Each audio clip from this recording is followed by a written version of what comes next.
Hello दोस्तों, स्वागत है आपके अपने YouTube channel three little tutor में। जैसा कि आप लोग जानते हैं, मैं पिछले कई सालों से केंद्रीय विद्यालय में एडमिशन के लिए वीडियोज़ बनाता हूं और आप लोग को गाइड करते रहता हूं।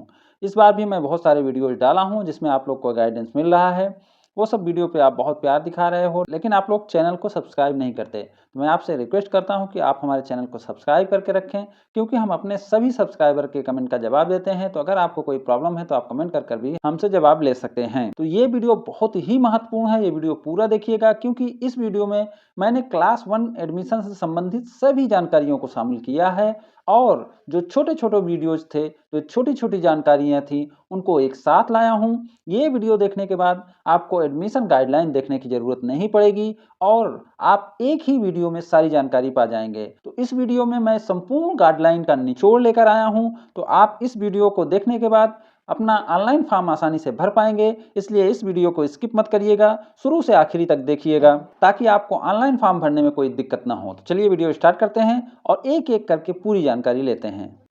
सबसे पहले हम देखेंगे कि इस वीडियो में क्या-क्या शामिल किए हैं। वैसे तो इसमें बहुत सारी जानकारी शामिल किया हूँ, जो आपके कमेंट्स हैं, जो आपके प्रश्न होते हैं, उनको एक-एक करके मैं क्लास 1 से संबंधित सभी जानकारी को शामिल किया हूँ। लेकिन कुछ टॉपिक जो मेन है, उनको मैं यहाँ लिस्ट कर रहा हूँ। जैसे टाइप ऑफ केवी बताया हूँ, फिर प्रायोरिटी कैटेगरी एंड रिजर्वेशन, क्योंकि केंद्रीय विद्यालय में प्रायोरिटी कैटेगरी के साथ-साथ रिजर्वेशन चलता है, इसलिए इसमें प्रायोरिटी कैटेगरी और रिजर्वेशन एक साथ बताया हूँ, तभी समझ में आएगा। अलग-अलग बताने से दोनों अलग-अलग रहेंगे, दोनों अलग-अलग समझ में नहीं आएगा। इसलिए इस वीडियो में मैं दोनों को एक साथ लेकर आया हूँ।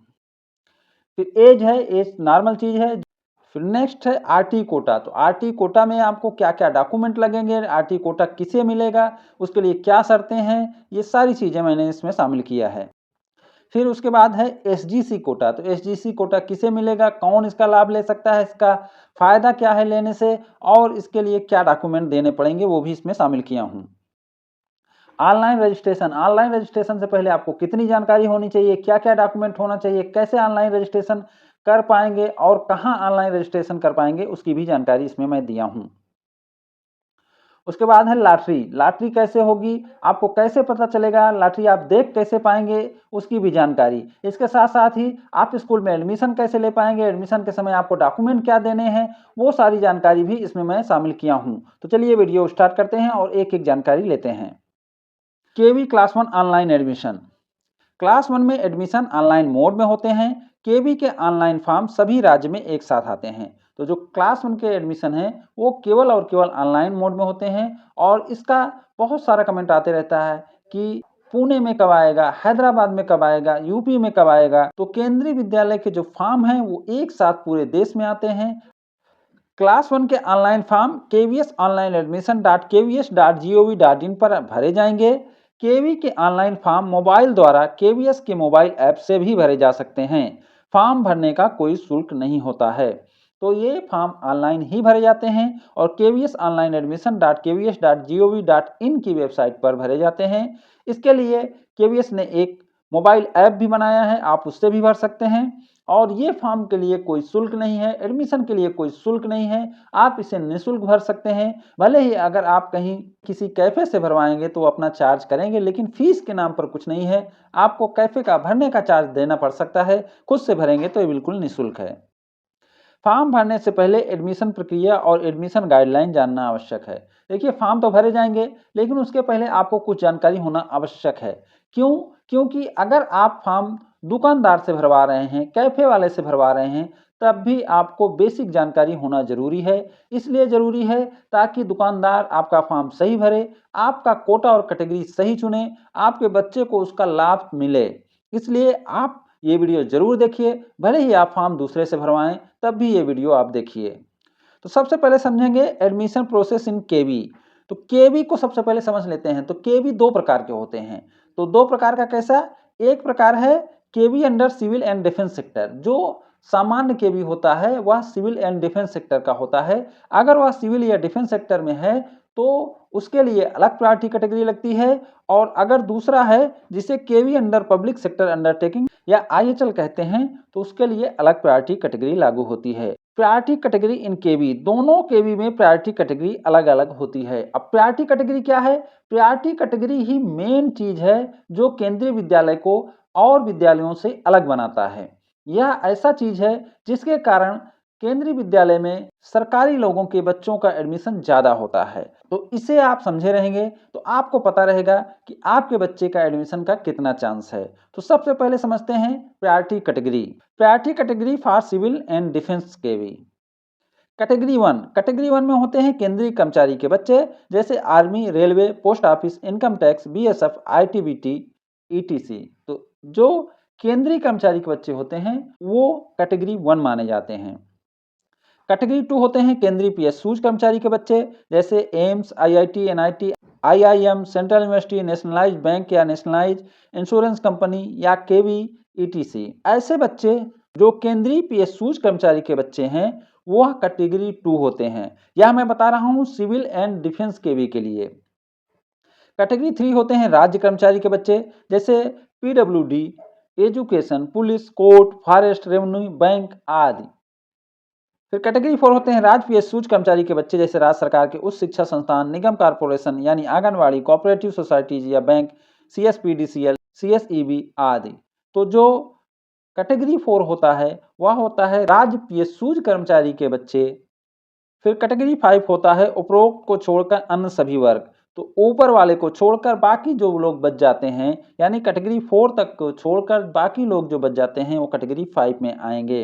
तो ये कैटेगरी है और यह सिविल एंड डिफेंस केवी की कैटेगरी है। नेक्स्ट है प्रायोरिटी कैटेगरी फॉर पीएसयूज आईएचएल केवी। अब जो दूसरा केवी होता है वह होता है पीएसयूज या आईएचएल केवी। पीएसयूज क्या है, जैसे एनटीपीसी है, यानी कोई बड़ी कंपनी है, उसके अंदर कोई केंद्रीय विद्यालय है जो कि उनके कर्मचारी के बच्चों के पढ़ने की सुविधा के अनुसार ही बनाए गए हैं, या कोई हायर लर्निंग इंस्टीट्यूट है, जैसे आईआईटी होती है, आईआईएम होते हैं, एम्स होते हैं। ऐसे जो बड़े हायर लर्निंग इंस्टीट्यूट होते हैं उन्हें केवी अंडर पीएसयूज या आईएचएल कहते हैं। तो उनके लिए अलग प्रायोरिटी कैटेगरी लागू होती है और ये ज़्यादा अलग नहीं है, इसमें केवल एक चेंज आता है और चेंज यह है इसमें कैटेगरी वन पीएसयूज या आईएचएल या पीएसयूज कर्मचारी के बच्चे, जैसे AIIMS, IIT, NIT, IIM, NTPC आदि जो हैं वह कैटेगरी वन हो जाते हैं और इनको प्रथम वरीयता मिलती है। बाकी फिर जो सीरियल है वही रहेगा। जो केंद्रीय कर्मचारी के बच्चे थे 1 नंबर पर वह 2 नंबर पर आ जाएंगे, जो केंद्रीय पीएसयू कर्मचारी के बच्चे 2 पर थे वो 3 पर आ जाएंगे, जो राज्य कर्मचारी के बच्चे थे 3 नंबर पर वह 4 नंबर पर आ जाएंगे, जो राज्य पीएसयू कर्मचारी के बच्चे थे 4 नंबर पर वह 5 नंबर पर आ जाएंगे और जो अन्य थे वह 5 नंबर से 6 नंबर पर आ जाएंगे। यानी जिसके लिए वह स्कूल खुला है वह 1 नंबर पर हो जाएगा, बाकी फिर उसके बाद सीरियल ही चलते रहेगा। तो ये हो गया प्रायोरिटी कैटेगरी जो केंद्रीय विद्यालय के लिए अति महत्वपूर्ण है। अब देखते हैं कि लागू कैसे होता है। How to choose priority category. सबसे पहले पता करें कि आपका केवी किस प्रकार का है, यानी केवी अंडर सिविल डिफेंस सेक्टर का है या केवी अंडर पब्लिक सेक्टर अंडरटेकिंग या आईएचएल का है। ऊपर दोनों तरह के केवी की प्रायोरिटी बताई गई है, ऊपर बताए गए अनुसार ही अपनी प्रायोरिटी कैटेगरी चुने। तो जैसे बताया गया है, अगर आप सेंट्रल में हैं तो 1, सेंट्रल पीएसयूज के हैं तो 2, स्टेट गवर्नमेंट के हैं तो 3, स्टेट पीएसयूज के हैं तो 4, नहीं तो आपको 5 चुनना है सिविल एंड डिफेंस के लिए। बाकी आईएचएल या पब्लिक सेक्टर का है तो उसमें आप उसके अनुसार चुन सकते हैं। ऑनलाइन एप्लीकेशन फॉर्म भरते समय आपको कैटेगरी फाइंडर टूल दिया रहता है, आप उसका भी उपयोग करके कैटेगरी चुन सकते हैं। अगर आपको कैटेगरी चुनने में कोई दिक्कत हो रही है तो जब आप ऑनलाइन फॉर्म भरेंगे तो उसमें कैटेगरी चुनने का ऑप्शन दिया रहता है। जैसे ही आप उसमें अपना डिपार्टमेंट चुनेंगे, अपने संस्थान को चुनेंगे, आपको बता देगा कि आपकी कैटेगरी क्या है और वो चुन भी लेगा। लेकिन आपको अपनी कैटेगरी पता होनी चाहिए, क्योंकि केंद्रीय विद्यालय में कैटेगरी बहुत महत्वपूर्ण है।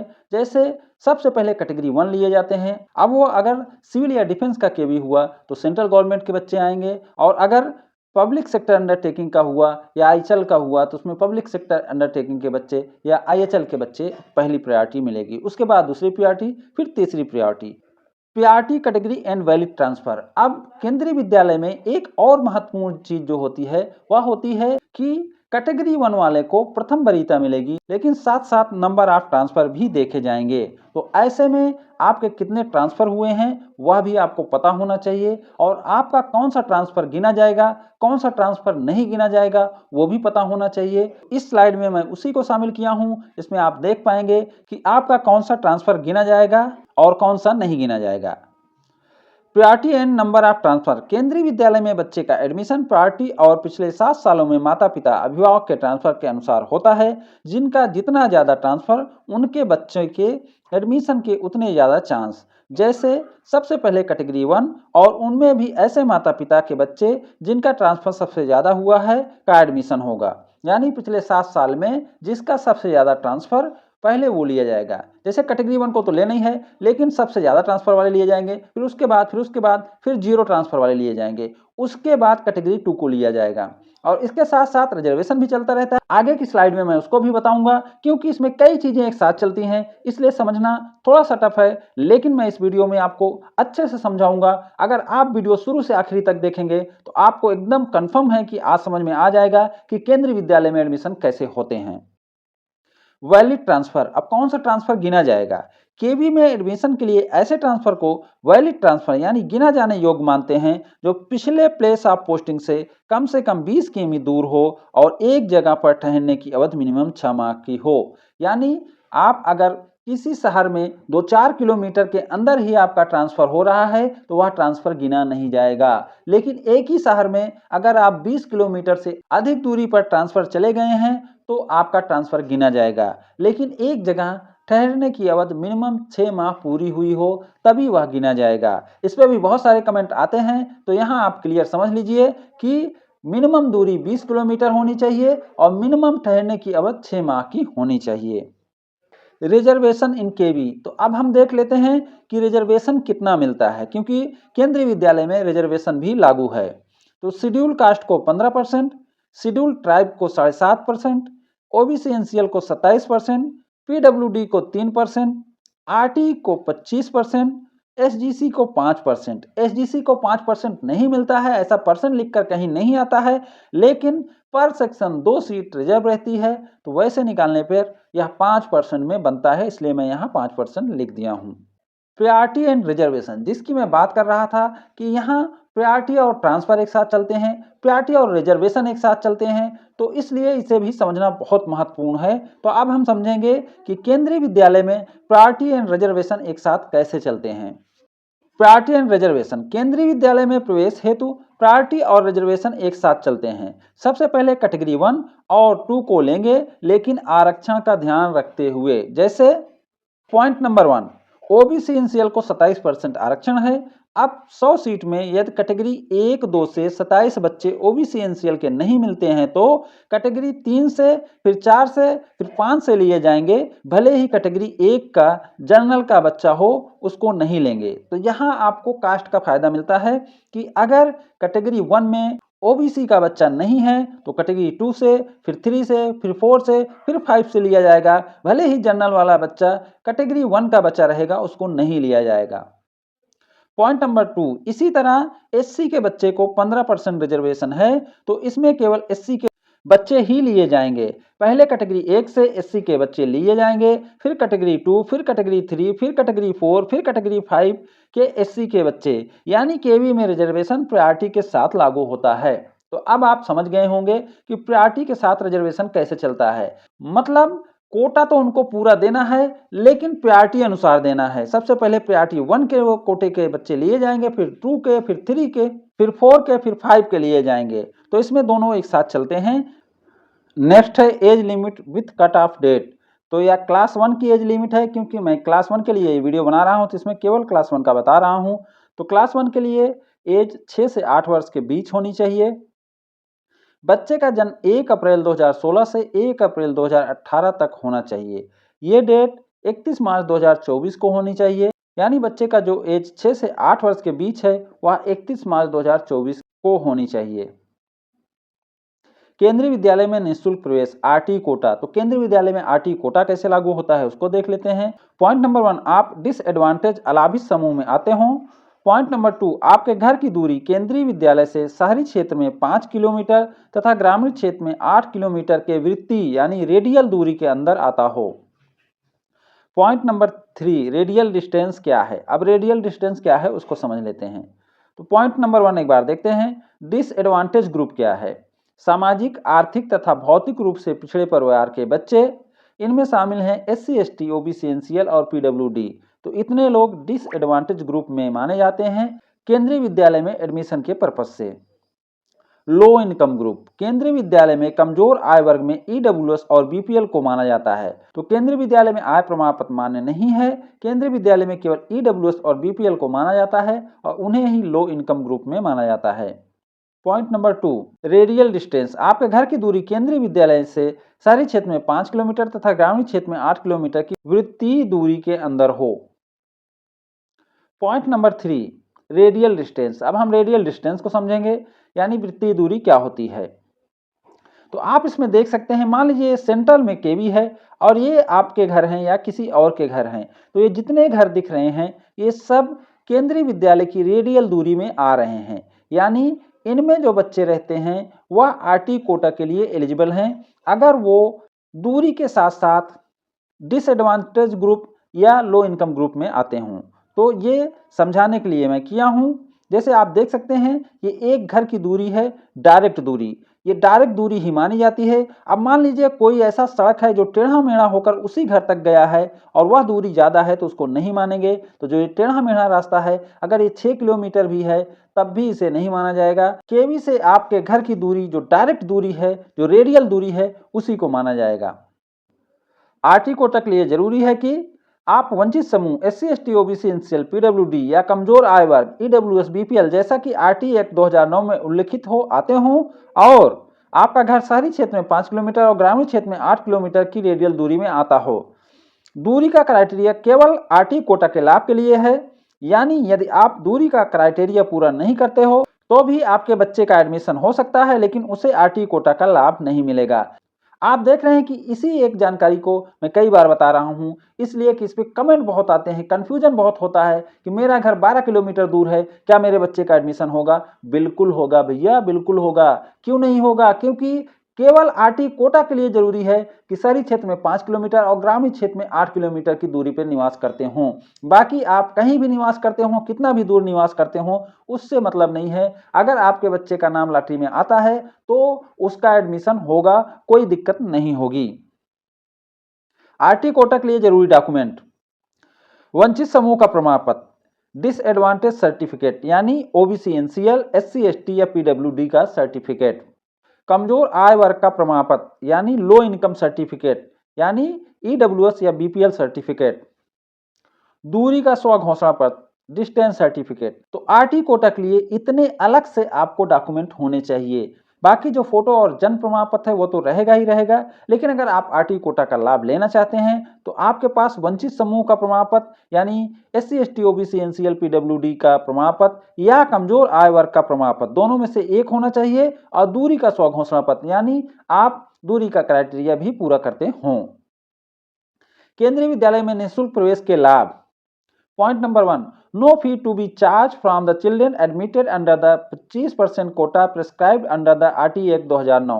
तो इस कोटा में एडमिट हुए बच्चे को कोई फीस नहीं देनी होती है। Point number 2, expenses on account of NCERT text book, notebooks, stationery, uniform and transport will be reimbursed on the production of proper bill in respect of 25% of the children admitted under the RT, provision subject to be ceiling prescribed and availability of fund। तो आपके बच्चे का जो books के लिए, जो stationery के लिए, यूनिफॉर्म के लिए या ट्रांसपोर्ट के लिए खर्च आएगा, अगर आप उसका बिल जमा करेंगे तो वो पैसा भी आपको वापस मिल सकता है, लेकिन इसमें कुछ सीलिंग है कि फंड आएगा और सीलिंग के अनुसार ही मिलेगा। ऐसा नहीं है कि आप जितना मांगेंगे उतना मिलेगा, कुछ सीलिंग बना के रखा गया है, उसके अंदर ही मिलेगा आपको पैसा। Points number 3, once the children are admitted in बाल-वाटिका या class 1 under RT Act, they will continue to enjoy exception and concession till class 8 either in the same KV or any other KV moving on transfer as per RT Act। तो अगर एक बार आपके बच्चे का इस कोटे के तहत एडमिशन हो गया, चाहे बाल वाटिका में या क्लास 1 में, तो वह एग्जेप्शन छूट का लाभ लेता रहेगा क्लास 8 तक, चाहे वह केवी चेंज कर ले तब भी। सिंगल गर्ल चाइल्ड कोटा क्या होता है? अब हम इसमें देखेंगे सिंगल गर्ल चाइल्ड कोटा क्या होता है। Single girl child mean the only girl child to the parents with no other sibling. तो सिंगल गर्ल चाइल्ड किसी माता पिता की इकलौती कन्या संतान है जिसका कोई और भाई बहन ना हो। It's include twin girl child also. इसमें जुड़वा बहनें भी शामिल हैं। सिंगल गर्ल चाइल्ड मतलब इकलौती कन्या संतान जिसकी कोई और भाई बहन न हो।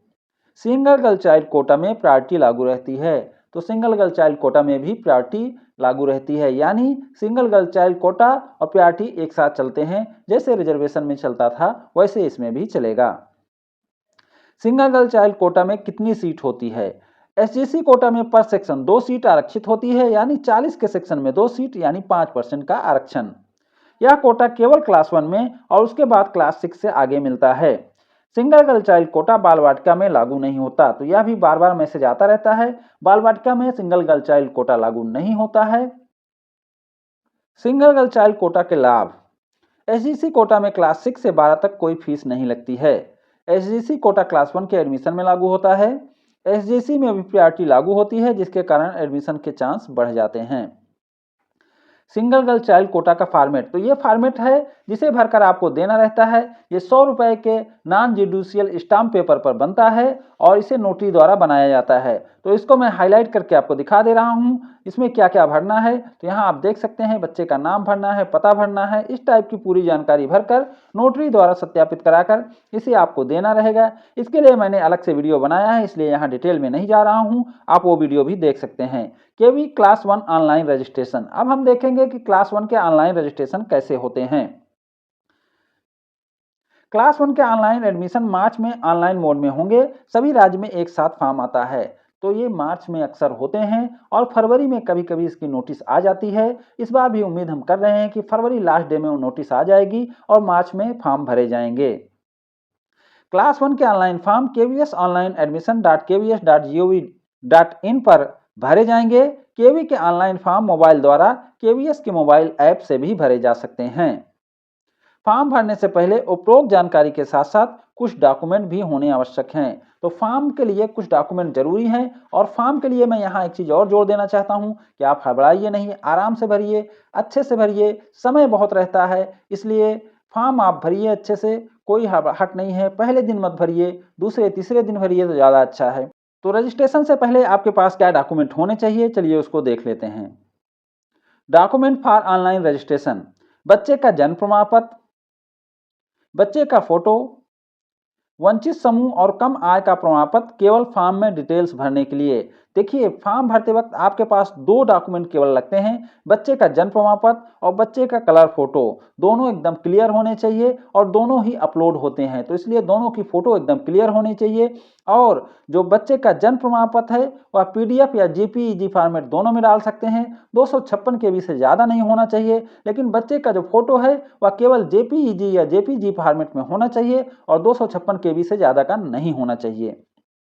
ये 2 डॉक्यूमेंट ही आपको अपलोड करने रहते हैं, लेकिन डॉक्यूमेंट आपके पास पूरे होने चाहिए। वो क्यों होने चाहिए, मैं आगे बता रहा हूँ। वंचित समूह और कम आय का प्रमाण पत्र केवल फॉर्म में डिटेल्स भरने के लिए। जैसे ही आप वंचित समूह या कम आय का विकल्प चुनेंगे वैसे ही उसका डिटेल मांगेगा। तो अगर आपके पास प्रमाण पत्र नहीं रहेगा तो आप प्रमाण पत्र नंबर, कब जारी हुआ, कौन जारी किया, कैसे बता पाएंगे। इसलिए आपके पास वंचित समूह और कम आय का प्रमाण पत्र भी होना चाहिए, यानी SC ST OBC NCL PWD या EWS BPL का सर्टिफिकेट आपके पास होना चाहिए।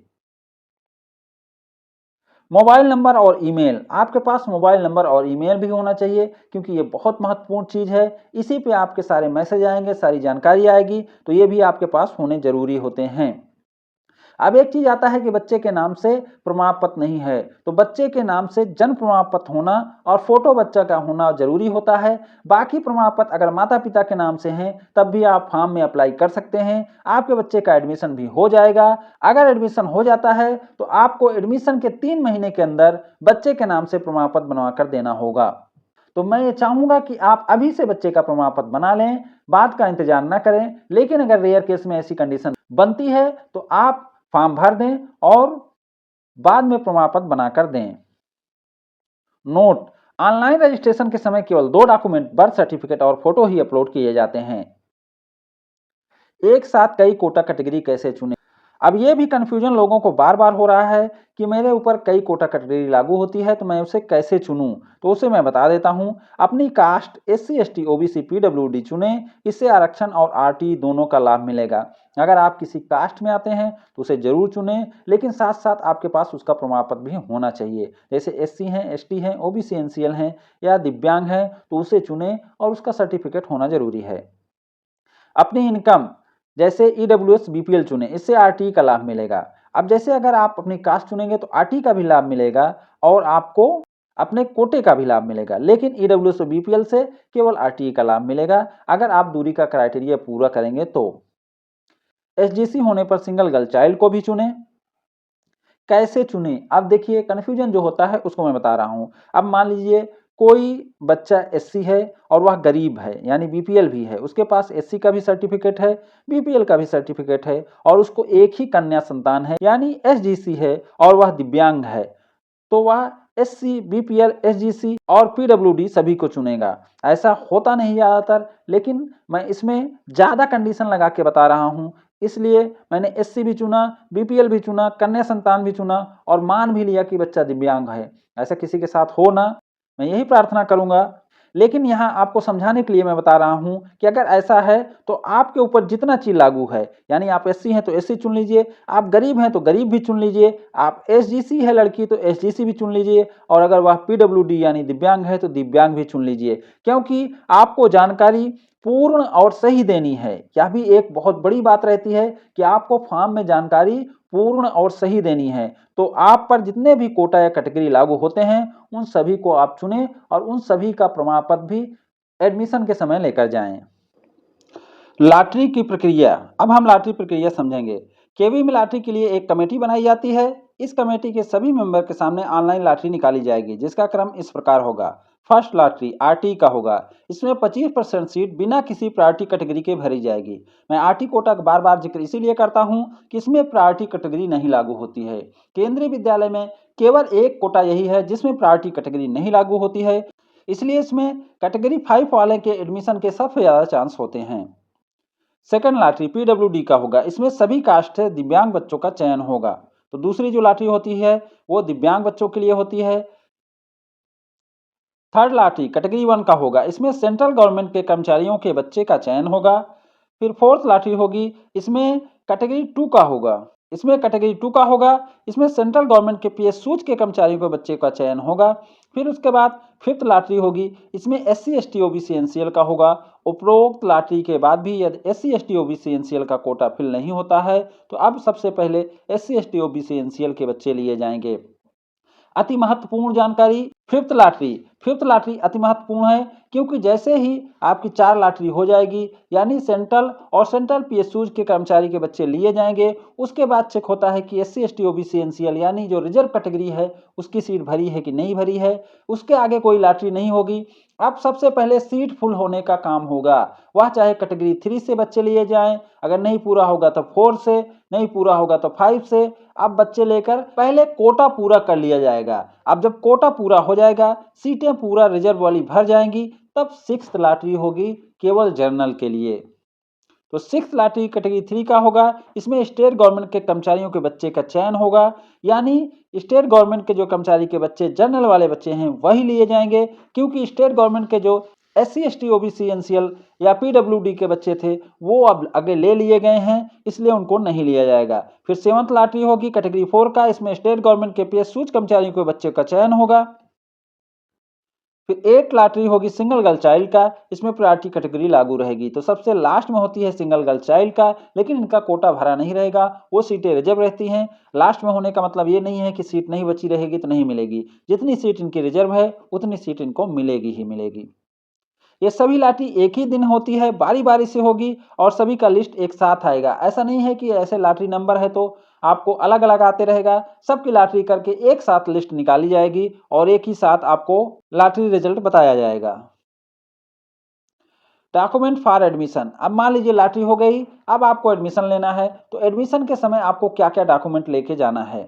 बच्चे का जन्म प्रमाण पत्र लेकर जाना है, बच्चे का फोटो लेकर जाना है, पते का प्रमाण पत्र लेकर जाना है, जाति प्रमाण पत्र लेकर जाना है, कमजोर आय का प्रमाण पत्र यदि आपने चुना है तो लेकर जाना है, सर्विस प्रमाण पत्र लेकर जाना है अगर आप सर्विस कैटेगरी में आते हैं, स्थानांतरण प्रमाण पत्र लेकर जाना है अगर आप सर्विस कैटेगरी में आते हैं, दूरी का प्रमाण पत्र ले जाना है अगर आपने दूरी चुना है, एकल कन्या का शपथ पत्र ले जाना है अगर आपने एकल कन्या चुना है, ब्लड ग्रुप का प्रमाण पत्र लेकर सभी को जाना है, आधार कार्ड लेकर सभी को जाना है, दिव्यांगता प्रमाण पत्र ले जाना है अगर आपका बच्चा दिव्यांग है।